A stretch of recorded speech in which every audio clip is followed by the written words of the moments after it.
নজর রাখবো পরবর্তী সংবাদে। এবার ধর্মনগরের দিকে নজর রাখবো, যেখানে 6 ফেব্রুয়ারি দুপুরে অর্থাৎ আজকে পানিসাগর কোঅপারেটিভ সার্কেলের অন্তর্ভুক্ত অ্যাসিস্ট্যান্ট রেজিস্ট্রার অফ কোঅপারেটিভ সোসাইটির নিকট ডেপুটেশন প্রদান সিপিএম এর পানিসাগর মহকুমা কমিটির পক্ষ থেকে। তবে যে দাবিগুলো উঠে এসেছে, তাদের অভিযোগ যা যা রয়েছে, শুনুন তাদের বক্তব্য।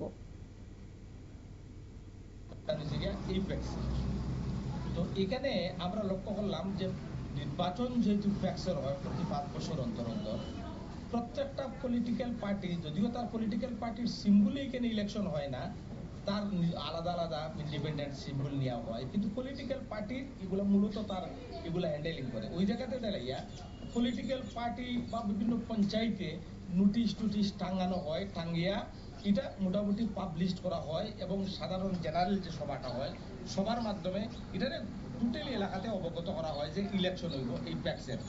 কিন্তু এইবারই ব্যতিক্রম লক্ষ্য করলাম আমরা, এই প্যাক্সে নির্বাচন এর নামে যে তারা নোটিশ বা এগুলো অবগত করার প্রশ্নে পদ্মবিল এলাকার জনমঙ্গল প্যাক্সের অধীনে যে যে পঞ্চায়েতগুলি আছে কোনো পঞ্চায়েত অবগত হয়নি।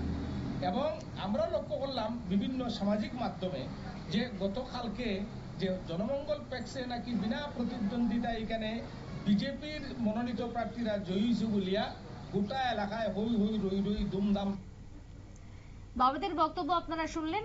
যদিও আজকের দিনে দাঁড়িয়ে যে ডেপুটেশন প্রদান করা হয়, সেক্ষেত্রে একাধিক দাবি রয়েছে। বর্তমানের উন্নয়নকে হাতিয়ার করে তারা মূলত এই ডেপুটেশন দিয়েছে, কারণ সামনেই রয়েছে ভিলেজ কমিটির ভোট। আর এই ভোটকে সামনে রেখে ফের একবার পুরনো জমি ফিরে পেতে একেবারে মরিয়া বামেরা, এবং তার জন্যই বিভিন্ন জনগণের সুবিধা অসুবিধাকেই হাতিয়ার করে ময়দানে নামতে চাইছে বাম দল, এমনটাই বক্তব্য রাজনৈতিক মহলের। ছোট্ট একটা বিরতির পর ফিরবো, সঙ্গে থাকুন।